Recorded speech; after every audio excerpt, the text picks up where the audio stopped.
오늘 우리들에게 주시는 하나님의 말씀은 느헤미야서 6장 1절부터 9절까지 말씀입니다. 다 함께 자리에서 일어나셔서 하나님의 말씀을 받도록 하겠습니다.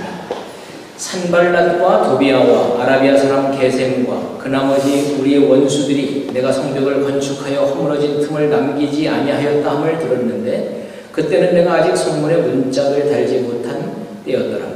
산발랏과 게셈이 내게 사람을 보내어 이르기를 오라 우리가 어느 평지 한촌에서 서로 만나자 하니 실상은 나를 해하고자 함이었더라.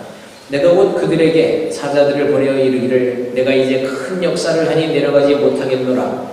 어찌하여 역사를 중지하게 하고 너희에게로 내려가겠느냐 하매 그들이 4번이나 이같이 내게 사람을 보내되 나는 꼭 같이 대답하였더니 산발랏이 5번째는 그 종자의 손에 봉하지 않은 편지를 들려 내게 보냈는데 그 글에 이르기를 이방 중에도 소문이 있고 가슴으로 말하기를 너와 유다 사람들이 모반하려 하여 성벽을 건축한다 하나니 내가 그 말과 같이 왕이 되려 하는도다. 또 내가 선지자를 세워 예루살렘에서 너를 들어 선전하기를 유다의 왕이 있다 하게 하였으니 지금 이 말이 왕에게 들릴지라. 그런즉 너는 이제 오라 함께 의논하자 하였기로 내가 사람을 보내어 그에게 이르기를 내가 말한 바 이런 일은 없는 일이요 내 마음에서 지어낸 것이라 하였나니 이는 그들이 다 우리를 두렵게 하고자 하여 말하기를 그들의 손이 피곤하여 역사를 중지하고 이루지 못하리라 함이라. 이제 내 손을 힘있게 하옵소서 하였노라. 아멘. 자리에 앉으시기 바랍니다. 인간의 역사는 전쟁의 역사다 이런 말을 했습니다. 인생은 싸움터입니다. 우리들이 매일매일 살고 있는 삶의 내면이 매일 갈등하고 싸우고 있고 또 함께 살고 있는 가정 속에서도 매일매일 전쟁터입니다. 살고 있는 일터, 이 세상이 모두가 전쟁터인 것입니다. 전쟁은 나라와 나라와 같은 큰 단위의 부딪힘을 말하는 것이지만 작은 범위에서 개인과 개인이 또는 집안과 집안의 부딪힘은 싸움이라고 이렇게 부르죠. 미군 그 상사 출신으로 유명한 소설가인 그 어니스트 해밍웨이가 이런 말을 했습니다. 그는 1961년도에 돌아가셨지만 현대에 일어나는 전쟁은 더 이상 아름답거나 엄숙한 죽음은 존재하지 않는다. 실제로 그는 제1차 세계대전, 제2차 세계대전을 치르면서 핵무기와 생화학무기 등이 사용되고 첨단 전쟁 장비들로 인해서 인간의 존엄성은 없어지고 사람은 심각한 피해를 입고 죽어가는 그와 같은 처참한 모습을 보면서 그와 같은 이야기를 했던 것입니다. 그러면 우리는 어떻게 해야 이런 전쟁터에서 살아남을 수 있을 것인가? 이런 싸움터에서 이길 수 있을 것인가 하는 것입니다. 여러분들 중에 싸움을 잘하는 분이 계십니까? 혹은 싸움을 좋아하는 분이 계십니까? 아마 여러분 중에 싸움을 좋아하시거나 글쎄 잘하시는 분은 없는 것으로 보입니다만 제가 어렸을 때 싸움을 잘하시는 싸움꾼을 한 분 제가 압니다. 이분이 그 학교 선생님이셨는데 원래 군대에서 이분이 복싱을 하셨기 때문에 싸움을 잘하셨어요.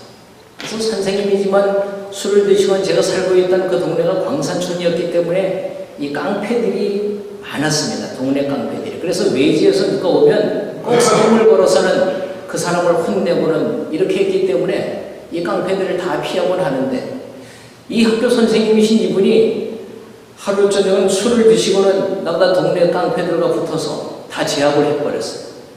그러니까 이 선생님 별명이 붙었는데 깡패 선생님이다 이런 별명이 붙었습니다.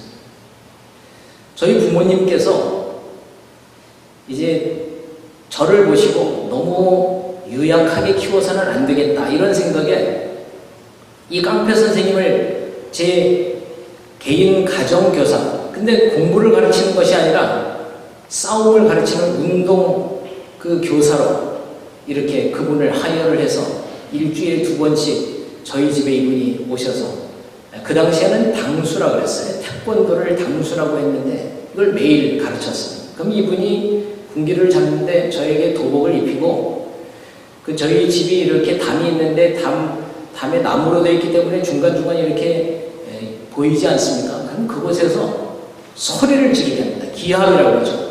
야! 딱! 하고 이렇게 소리를 지르면서 송판을 맨날 깨라 했는데 송판이 안 깨지면 깨질 때까지. 그러다 보니까 이 동네 저희 친구들, 이런 아이들이 그 울타리에 쭉 가서 구경을 합니다. 그리고는 제가 매일 기합을 크게 넣고 뭐 송판을 깨고 이런 모습을 보고, 아, 쟤는 싸움을 잘하는구나. 그렇게 소문이 나가지고 제가 하여튼 어렸을 때부터 이렇게 싸움을 좀 배웠습니다. 근데 어느 날 이제 학교에서 소풍을 1년에 한 번씩 뭐 봄과 가을 이렇게 가지 않습니까? 그곳에 소풍을 갔는데 이 선생님이 그 소풍 간 그곳에서 학생들과 학부형이 다 보는 데서 술을 드시고는 교장 선생님 멱살을 잡고 이 교장 선생님을 막 혼을 냈습니다. 그 일 이후로 이 선생님이 다른 데로 어디론가 떠나버렸어요. 근데 몇 년 후에, 그로부터 몇 년 후에 소식이 들리는데 이분이 은혜를 받고 신학교를 가셨다는 거예요. 그리고는 나중에 제가 섬기던 그 교회에서 교회를 짓다가 무너지고 이렇게 어려움을 당하고는 그랬는데 저희 어머님이 이 선생님을 모시고 왔습니다. 그 동네 저희 교회 전도사님으로. 그래서 이분이 나중에 그곳에서 목회를 하시면서 목사가 되시고 이랬는데 동네 사람들이 이 선생님을, 이 전도사님을 그렇게 불렀어요. 원래 별명이 깡패 선생님이었으니까 깡패 전도사님, 깡패 목사님. 이분이 하여튼 이렇게 늘 싸움을 잘하고 싸웠던 이런 기억이 납니다. 사실 이분처럼 뭐 특별한 경우를 제외하고는 싸움을 좋아하는 사람은 없을 것입니다. 하지만 우리가 살다 보면 싸워야 할 경우가 있습니다. 싸움을 걸어오는 사람이 있습니다. 그리고 어쩔 수 없는 상황 때문에 싸움에 처할 때가 있습니다. 그럴 때 우리는 어떻게 해야 할까요? 도망가야 할까요? 아니면 그냥 참아야 할까요? 아니면 예수님께서는 용서하라고 가르쳐 주셨으니까 우리는 그리스도인으로서 마귀가 우리를 공격하고자 덤벼올 때도 그냥 용서하고 받아들여야 하는 것일까요? 제가 느헤미야서는 영적 전쟁이 교과서라고 이렇게 말씀을 드렸는데요. 적들이 싸움을 걸어올 때 어떻게 대처해야 하는지를 이 느헤미야서는 우리에게 분명하게 가르쳐주고 있습니다. 그래서 싸움에서 어떻게 해야 이길 수 있는지를 우리들에게 좋은 교훈을 주고 있습니다. 1절에 보면 산발락과 도비아와 아라비아 사람 게셈과 그 나머지 우리의 원수들이 내가 성벽을 건축하여 허물어진 틈을 남기지 아니하였담을 들었는데 그때는 내가 아직 성문에 문짝을 달지 못한 때였더라. 제가 지난주는 이흥구 목사님께서 설교를 해주셨고 그 전주에 말씀드렸듯이 느헤미야는 성벽을 쌓기 시작할 때부터 동서남북 주위에 있는 많은 사람들의 반대에 부닥쳤다고 말씀을 드렸습니다. 그 사람들은 인격적인 모독을 하고 방해를 했습니다. 그 사람들뿐만이 아니라 내부에서까지 반대가 일어났습니다. 그러다 보니까 느헤미야와 함께 이 성벽을 쌓고자 했던 사람들이 낙심했습니다. 그리고 느헤미야는 더 이상 견디기 힘든 그와 같은 상황까지 이르기도 하였습니다. 그럼에도 불구하고 이 성벽 쌓는 일을 느헤미야는 중단하지 않고 계속 진전을 해서 오늘 말씀해 보니까 성벽을 쌓는 일을 허물어진 틈을 남기지 아니하고 거의 다 쌓고 이제 뭐만 남았느냐? 성벽에 문짝만 달면 되는 이와 같은 상황까지 이르렀습니다. 그런데 시작부터 이때까지 거의 끝나가는 무렵임에도 불구하고 계속해서 해방과 반대를 하고 있는 사람들의 이름이 나옵니다. 그 사람의 이름 중에 대표적인 것이 산발랏이죠. 그래서 이 느헤미야에는 이 산발랏이라고 하는 사람이 이름이 계속 반복해서 나옵니다. 그러면 왜 이 산발랏이 느헤미야를 그토록 반대했던 것일까? 왜 계속 싸움을 걸고 방해를 했던 것일까? 제가 이 느헤미야서를 묵상하면서 그가 반대했던 이유를 이래서 그랬구나 하는 것을 깨닫게 되었습니다. 13장 28절에 보면 대제사장 엘리야십의 손자 요아다의 아들 하나가 호론 사람 산발랏의 사유가 되었으므로 이런 말씀이 있습니다. 즉 산발랏의 딸이 그 당시 예루살렘의 대제사장 엘리야십의 증손자 하나와 함께 결혼을 했던 것이죠. 사돈 집안이 된 것입니다. 그러니까 산발랏은 딸과 함께 그의 집안이 예루살렘의 귀족 집안이 된 것입니다. 따라서 이 산발랏의 입장에서는 예루살렘의 무너진 성벽을 재건한다면 그 일은 예루살렘의 귀족인 대제사장들이 해야 된다고 생각을 했습니다. 그래야 명분도 서고 명목이 선다고 생각했습니다. 그런데 출신도 분명하지 않고 잘 알려지지도 않았던, 그리고 예루살렘에 살고 있던 사람도 아닌 수산성의 이민 3세로 있던 느헤미야라고 하는 사람이 와서 지금 성벽을 재건한다고 하니까 자존심이 상한 것입니다. 대제사장 가문에 열정도 부족하고 비전도 부족하고 리더십이 부족하다고 하는 것이 그대로 다 들통나버리고 만 것입니다. 제사장도 아니고 굴러 들어온 돌의 느헤미야가 하나님의 일을, 하나님께서 원하시는 성벽을 재건하는 이 일을 한다고 하는 것이 못마땅했던 것이죠. 그래서 이 느헤미야가 하는 성벽 재건의 일을 어떻게 해서든지 방해하고 막으려고 했던 것입니다. 시작부터 그랬는데 지금 거의 마무리 단계인데 이 느헤미야를 방해하기 위해서 이렇게 얘기를 합니다. 산발랏과 게셈이 내게 사람을 보내어 이르기를 오라, 우리가 오노 평지 한촌에서 서로 만나자.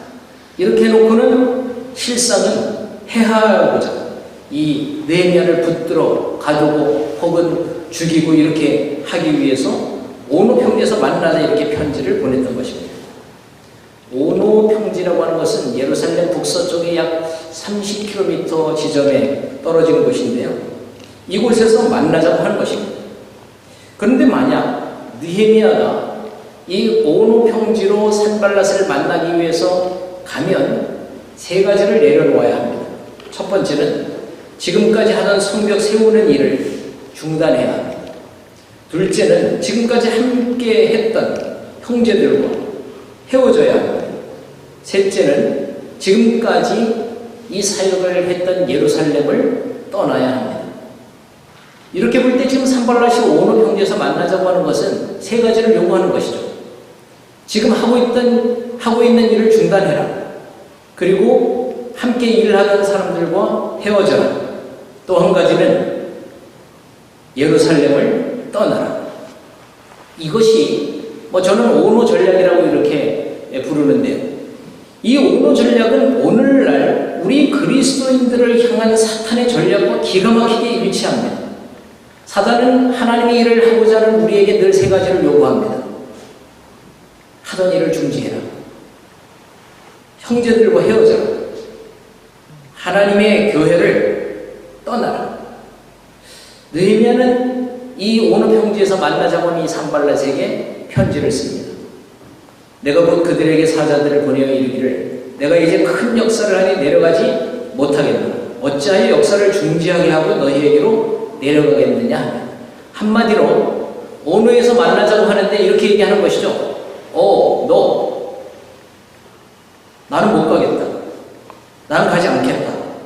오노에서 만나자고 하니까 너 하면 되는 것입니다. 그러니까 이 산발랏이 계속해서 편지를 씁니다. 똑같은 편지를 4번이나 씁니다. 그때마다 이 느헤미야는 똑같이 나는 안 가겠다. 나는 그냥 계속해서 사역을 하겠다. 이건 이 산발랏과 그 일행이 10번 찍으면 안 넘어가는 나무 없다는 식으로 계속해서 똑같은 편지를 쓰다가 4번째 지나서 5번째는 이렇게 편지를 씁니다. 그 종자의 손에 봉하지 않은 편지를 들려 내게 보냈는데, 여러분 당시에 편지를 쓸 때는 항상 편지를 실링을 하죠. 인을 합니다. 붙입니다.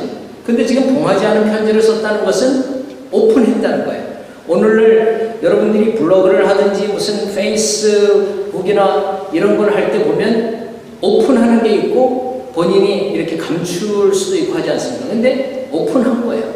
공개한 거예요. 근데 그 내용이 무엇인가 하면 이방 중에 소문이 있고 가스무도 말을 하는데 너와 유다 사람들이 모반하려고 한다. 그래서 성벽을 재건한 후에는 내가 그곳에 왕이 되려고 하는도다. 이건 한마디로 가짜 뉴스입니다. 이게 험담이죠. 방해입니다. 지금 헛소문을 퍼뜨리는 것입니다. 여러분 꼭 기억하셔야 합니다. 하나님의 일을 하려고 할 때 이 느헤미야와 같이 우리가 전도를 하거나 복음을 전하고자 할 때 반드시 하나님 방해가 있습니다. 하나님이 하시는 중요한 일이면 일일수록 반대가 있습니다. 그것은 계속됩니다. 저항이 있습니다. 이것은 하나의 과정입니다. 제가 지난주에 말씀드렸듯이 우리가 앞으로 나아가려고 하면 공개 저항이 있는 것처럼 물속에서는 그 저항이 더 큰 것처럼 분명히 하나님의 일을 하기 위해서 앞으로 나아갈 때는 저항이 있는 것입니다. 그래서 산발락과 그 일행이 계속 느헤미야를 지금 공격합니다. 너는 오늘 평지로 와라. 우리 함께 의논하자.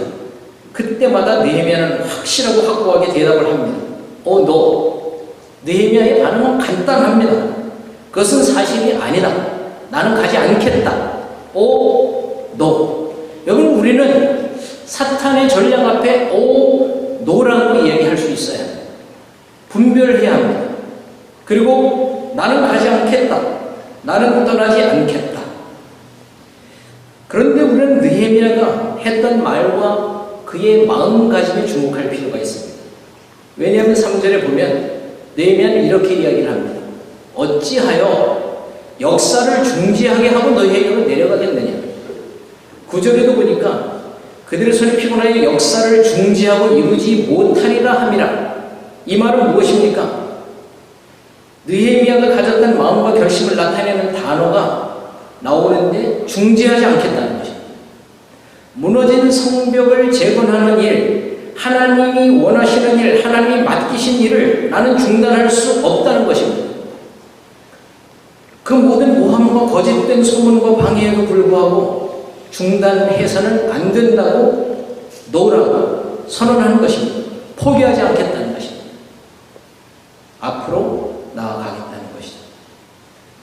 제가 어렸을 때부터 고등학교를 졸업할 때까지 살았던 곳이 강원도 용원에서도 그 면소재지도 아니고 면소재지의 그 석흥리라고 자그마한 동네였습니다. 그 당시에 그 광산촌이었기 때문에 그 석탄을 실어 나르는 기차역이 아주 잘 발달되어 있었는데 그 당시에는 이 석탄을 실어 나르는 서울로 실어 나르는 차들이 그곳에서 그 수송부라고 하는 데서 그 석탄을 많이 실어 날랐고요. 그것뿐만이 아니라 그 상동 대한중소광업소라고 이 텅스텐을 실어 나르는 하역소도 그곳에서 있어서 화물차들도 많았고, 그리고 사람들이 그 당시에는 버스나 자동차 이런 것들이 잘 발달되어 있지 않았기 때문에 대부분 타고 다니는 차가 그 기차였습니다. 그 기차도 보면 뭐 비둘기호, 무궁화호, 새마을호 뭐 종류가 여러 가지였는데 그 새마을호까지도 그 동네에 섰습니다. 거기가 그 상동 광업소가 있었기 때문에 아주 큰 역이었던 것이죠. 근데 제가 바로 그 기찻길 옆에서 살았습니다. 근데 기차가 하루에도 뭐 1시간에도 한 30분마다 매일 기차가 지나갔습니다. 뭐 열차, 뭐 동차, 화물차, 석탄을 실어 나르는 차 이런 차들이 계속 지나다니는데 특별히 새벽이 되면 그리고 밤늦게 그 당시에는 이 석탄을 하고 이 차가니까 그 후통 소리라고 그러죠. 멀리서 뿅! 뭐 이렇게 소리를 냅니다. 그 기적 소리라고 하죠. 그러면서 칙칙 하면서 그 소리가 크게 들리는데 멀리서 이런 기차 화통 소리가 들리면 이제 동네에 어떤 한 마리 개가 짖기 시작합니다. 멍멍 멍멍. 그러면 그 옆에 다른 개들이 또 나와가지고 같이 짖기 시작하는데 멍멍 멍멍 수십 마리가 계속 짖기 시작합니다. 제가 그때도 이런 생각이 들어요. 이 개가 멍멍 하는 게 멍멍 스탑 멍멍 가지마 거기 서라고 당장 서 계속 그러는 거예요. 여러분 그런데 제가 수년을 그곳에 살았지만 기차가 개 짖는 소리를 듣고 가다가 그 자리에 멈춘 적은 한 번도 없습니다. 개가 아무리 짖어도 기차는 달리는 것이죠. 이와 같이 하나님의 일을 할 때 분명히 방해가 있습니다. 하나님의 성을 세우려고 할 때 반대가 있습니다. 중지시키려고 합니다. 당장 서라고, 그만두라고 이렇게 하는 지속적으로 싸움을 걸어옵니다. 그렇기 때문에 우리는 원하지는 않지만 이런 싸움을 걸어올 때 싸워야 합니다. 싸움을 피해서는 되지 않습니다. 앞으로 나아가기 위해서 혹은 이것을 극복하기 위해서 대처해야 합니다. 그렇다면 느헤미야서가 영적인 전쟁의 교과서라고 말씀드렸는데 느헤미야가 어떻게 대처했는지를 우리들에게 분명히 보여줍니다. 어떻게 해야 승리할 수 있는지, 어떻게 해야 영적 전쟁을 이길 수 있는지, 싸움을 걸어올 때 어쩔 수 없이 싸워야 하는 상황에 부닥쳤을 때 어떻게 해야 하는지를 느헤미야는 보여줍니다. 우리 4장 9절 다 함께 읽겠습니다. 우리가 우리 하나님께 기도하며 그들로 말미암아 하수를 두어 주야로 방비하는데 느헤미야가 영적 싸움의 상황에 부닥쳤을 때 했던 일은 두 가지였습니다. 첫 번째는 기도하는 일이었고 두 번째는 파수꾼을 두어서 이 싸움을 피하지 않고 맞닥뜨려서 싸웠습니다. 기도와 싸우는 일을 함께 했던 것입니다. 기도라고 하는 것은 지금 처해 있는 상황을 하나님께 드리는 것입니다. 적들과 하는 싸움을 하나님께 드리는 것입니다. 지금 원수들이 싸우자고 덤비는데 하나님 어떻게 할까요? 하나님 저는 지금 이 싸울 수 있는 능력이 없습니다. 힘이 없습니다. 하나님 도와주세요. 성경은 우리들에게 아무것도 염려하지 말고 오직 모든 일을 기도하라고 이렇게 말씀합니다.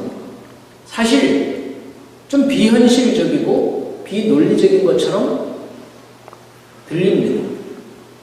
어떻게 전쟁의 상황이 처해 있는데 아무것도 근심하거나 염려하지 말고 낙심하지 않고 모든 것을 기도만 하라고 말씀하는 것입니까?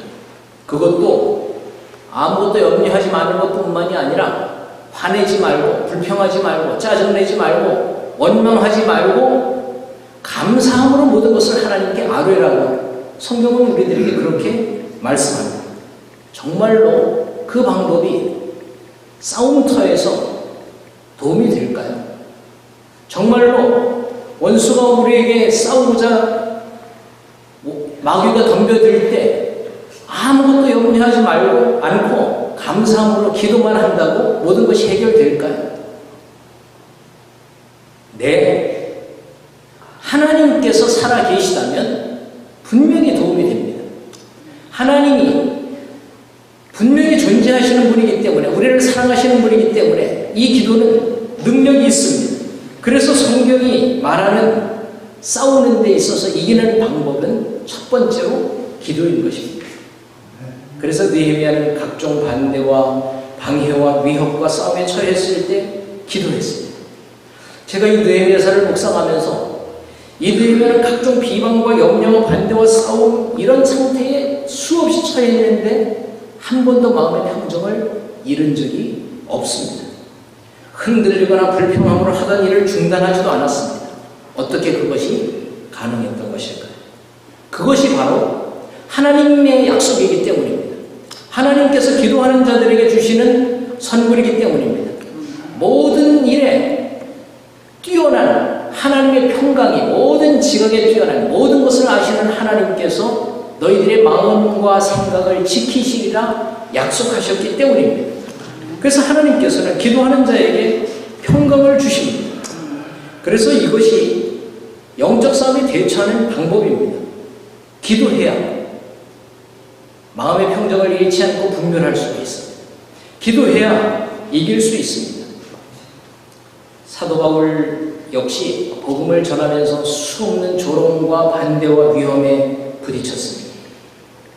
그때마다 사도 바울은 이 방법을 실천했습니다. 항상 기뻐했습니다. 범사에 감사했습니다. 어떻게 그것이 가능했을까요? 쉬지 않고 기도했기 때문에. 그렇기 때문에 사도 바울은 좌절하지 않고 중단하지 않고 계속해서 앞으로 나아갈 수 있었습니다. 결국 승리할 수 있었습니다. 오늘 느헤미야가 우리들에게 그것을 보여줍니다. 느헤미야가 각종 반대와 방해와 위협에 처했지만 기도로 그 상황을 하나님께 맡겼습니다. 그 기도의 내용이 무엇입니까? 내 손을 힘있게 하옵소서요. 내 손을 힘있게 하옵소서.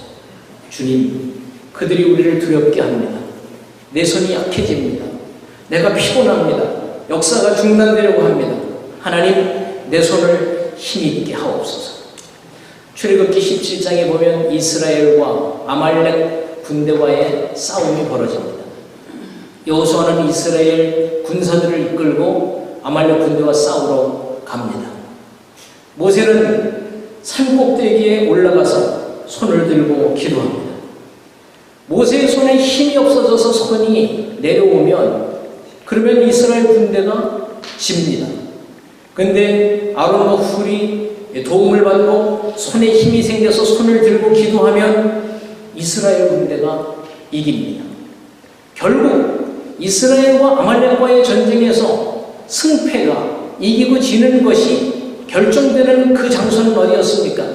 여호수아가 이스라엘 군대와 칼을 들고 나가 싸웠던 그 장소가 아니라 모세의 손이 들려지고 기도하던 바로 그곳이었습니다. 우리들이 어려움을 당했을 때, 싸움터에 들어갔을 때 이기느냐 지느냐를 결정하는 것은 우리의 손에 내 손을 힘있게 하옵소서라고 기도하고 우리의 손을 드는 것입니다. 기도는 간절함입니다. 내 손을 힘있게 하옵소서. 이 말은 무엇입니까? 지금 느헤미야의 손에 힘이 떨어지고 있다는 얘기죠. 그 상황을 알아내는 것입니다. 손에 힘이 있으면 손에 힘을 달라고 기도할 필요가 없겠죠. 그렇지만 느헤미야는 지금 두려움 때문에 손에 힘을 잃어갑니다. 피곤합니다. 피곤하기 때문에 손에 힘이 없어집니다. 싸우자고 덤벼드는 사람에게 계속해서 부닥치면 누구든지 낙심하고 두려울 수밖에 없을 것입니다. 낙심은 살아가면서 일상에서 우리가 흔히 겪는 일입니다. 하지만 이럴 때 우리는 손을 힘있게 하옵소서라고 기도해야 합니다. 그리고 하나님을 바라보아야 합니다. 예수님께서는 우리가 낙심하거나 두려워하지 말아야 할 정확한 이유를 우리들에게 이렇게 말씀하셨습니다. 볼지어다 내가 세상 끝날까지 너희와 함께 있으리라. 여러분, 우리에게 닥쳐지는 그 싸움의 상황에 초점을 맞추면 우리는 낙심할 수밖에 없습니다. 그러나 상황이 아니라 하나님께 초점을 맞추면 우리는 낙심하지 않을 수 있습니다. 그것이 예수님께서 하셨다는 방법입니다. 예수님은 모든 싸움의 상황 가운데서 늘 하나님께 초점을 맞추었습니다. 그리고 우리들에게 약속하셨습니다. 너희들도 나처럼 내가 세상 끝날까지 너희와 함께 있을 것이다. 나에게 초점을 맞추어라. 그러면 신앙의 명장인 요셉은 그가 형들에게 버림받았을 때, 감옥에 갇혔을 때, 누명을 받고 오해를 받았을 때, 종살이를 할 때 모든 환난과 어려움, 두려움, 낙심, 고비고비마다 그가 이기고 승리할 수 있었던 것은 살아계신 하나님께 집중했기 때문입니다. 그래서 요셉은 언제나 이렇게 고백합니다. 하나님께서 나와 함께 계신다. 성경도 그렇게 표현합니다. 여호와께서 요셉과 함께 하셨다. 감옥에 있던, 종살이를 하건 애굽에 있던 어디에 있던 장소와 상관없이 하나님께서 요셉과 함께 하셨다. 요셉은 늘 그 하나님께 집중했습니다. 하나님을 바라보았습니다. 그래서 요셉은 승리할 수 있었던 것입니다. 오늘 느헤미야는 손에 힘이 사라질 때 하나님께 집중했습니다. 하나님께서 주신 비전에 집중했습니다. 하나님, 두려움으로 내 손이 힘을 잃어갑니다. 하나님, 내 손을 힘있게 하옵소서. 예수님도 이 땅을 사시면서 이와 같은 힘든 상황이 있으셨습니다. 그래서 요한복음 16장에서 이렇게 말씀하셨습니다. 세상에서는 너희가 환난을 당하나. 이 말씀은 무슨 말씀입니까? 이 세상에는 환란이 있다는 것입니다. 영적 싸움이 있다는 것입니다. 쉽지 않다는 것입니다. 하지만 그것이 끝이 아니다. 담대하라. 내가 세상을 이기었노라. 결론적으로 말씀하셨습니다. 오늘 말씀에 느헤미야가 공격을 받았듯이 예수님께서도 이 땅에서 이 세상에서 환란을 당하셨듯이 우리는 이 세상을 사는 날 동안 환란이 계속 될 것입니다. 원수가 우리를 공격할 것입니다. 하지만 우리는 그 영적 싸움에서 이길 수 있습니다. 왜냐하면 느헤미야가 했던 것처럼 기도하고, 그리고 느헤미야가 또 한 가지 했던 것이 있습니다. 두 번째는 한 손으로 일을 하고 한 손에는 병기를 잡았다고 말씀합니다. 여러분, 한 손으로는 일을 하면서 한 손으로는 싸웠다는 얘기입니다. 일은 무엇입니까? 하나님이 원하시는 일, 그것이 기도일 수도 있고요, 그것이 헌신일 수도 있고 순종일 수도 있습니다. 이 느헤미야는 그 일을 끊임없이 합니다. 그러나 다른 한 손으로는 병기를 잡고 긴장합니다. 싸울 준비를 합니다. 마귀가 달려올 때 말씀의 검으로 이길 수 있는 준비를 늘 했던 것입니다. 이번 칼 바르트라고 하는 사람은 한 손에는 성경을 들고 한 손에는 신문을 들고, 즉 이 세상을 바라보아야 된다, 이렇게 이야기를 했는데, 여러분, 느헤미야가 동일하게 그렇게 했던 것입니다. 느헤미야는 기도와 함께 싸우는 준비를 했습니다. 그리스도인에게는 언제나 두 세상이 있습니다. 하나님의 일과 세상의 일. 하나님의 일은 우리들이 헌신해야 합니다. 순종해야 합니다. 말씀과 기도로 준비해야 합니다. 그러나 이 세상과는 싸워야 합니다. 이 세상에 물들어서는 안 됩니다. 그렇다고 두려워해서도 안 됩니다. 낙심해서도 안 됩니다. 하나님께서 원하시는 방법으로 우리는 싸워 이겨야 하는 것입니다. 오늘 느헤미야는 결국은 이렇게 결론적으로 이야기합니다. 성벽 역사가 52일 만인 엘루를 25일에 끝납니다. 여러분, 이 예루살렘 성벽을 재건한다고 하는 것이, 제가 예루살렘을 가보았습니다. 예루살렘 성이 그렇게 큰 성은 아닙니다. 샌프란시스코 같은, 이와 같은 그 언덕에 있는 그 같은 도시입니다. 그것을 둘러싸고 있는 성의 규모가 여러분 52일 만에 이렇게 끝낼 수 있는 상황이 아닙니다. 더구나 느헤미야는 엄청난 반대와 모함과 반대와 내부적인 분열과 이와 같은 상황에서 이것을 52일 만에 끝냈습니다. 어떻게 가능했습니까? 내 손을 힘있게 하옵소서 기도하면서 그 손에 하나님께서 주신 그 힘을 한 손에는 병기를 들고 분별하여서 싸웠기 때문에 가능했던 것이죠. 여러분들에게 내면의 싸움이 매일 있습니까? 여러분들이 주위 사람들로부터 오해와 때로는 비방을 받고 있습니까? 도저히 하나님의 일을 할 수 없고 이제는 중단하고 헤어지고 떠나야겠다는 그와 같은 생각이 드십니까? 그때 선언하십시오. 너. 그리고 하나님께 기도하십시오. 내 손을 힘있게 하옵소서. 하나님께서 우리들의 손을 힘있게 하시고 붙들어 주셨을 때 그 손을 가지고 우리는 싸워야 합니다. 우리에게 비전을 주시고 일을 시작하게 하신 하나님께서 영원한 승리를 우리들에게 주실 것을 믿고 믿음의 행진을 계속해 나가십시오. 함께 기도드리겠습니다. 내 손을 힘있게 하옵소서. 주님, 이 기도가 우리의 기도가 되게 하옵소서. 날마다 영적인 싸움에서 분별하게 하시고 주님께서 주신 마음과 주님께서 주신 분별력과 지혜를 가지고 용기 있게 악한 대적마귀를 싸워 승리할 수 있는 저희 모든 성도들 되게 하옵소서. 예수님의 이름으로 기도드립니다.